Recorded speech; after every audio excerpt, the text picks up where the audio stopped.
Hi, I'm Ryan Despain, Product Manager over Automation at Domo. In this month's Domo Drop, I'm going to talk to you about a new feature in our workflow tool called subflows. If you've built a solid and reliable workflow, we recognize that you may want to use that logic in a broader process. Now, our subflows feature allows you to call a workflow from within another workflow, all from a single step. This is a big win for reusability because you'll now be able to plug in your existing workflows into other processes without having to duplicate proven patterns and steps you've already built. Let me show you how it works. One of the great things about subflows is they can pass output values back to the parent workflow. But to make that happen, you'll first need to configure outputs within the subflow itself. So let me show you how to do that. Here I have a workflow that automates an employee waiver process. You can see on the left, I've already set up a few variables that are referenced in the different steps.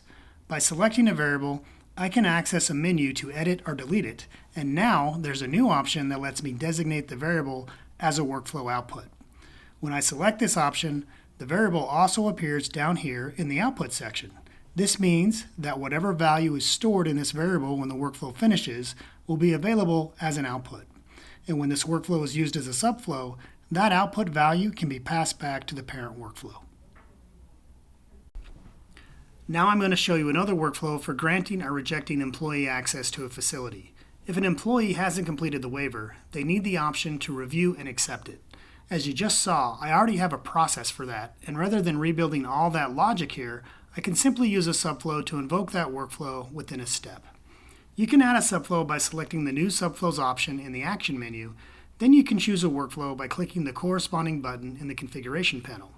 Selecting a workflow is easy. Just pick it from the dropdown by scrolling or searching.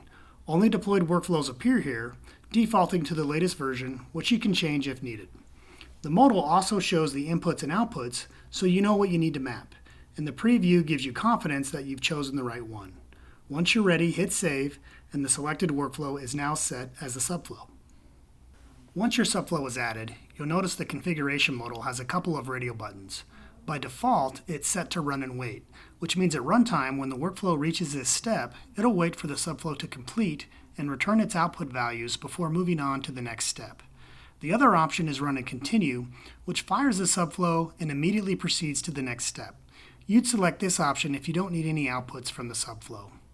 You'll complete the input and output mappings for the subflow just like you would for any other step.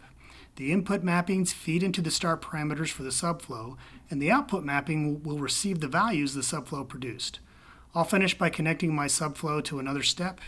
When everything looks ready, you can test run or deploy your workflow to see how it works.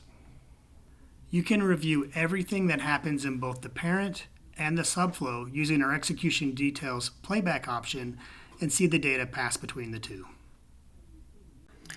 We're so excited about the ability to embed a workflow within another workflow. The subflow feature makes your workflows more modular and more reusable, acting as building blocks that break down larger or complex processes into smaller, more manageable parts.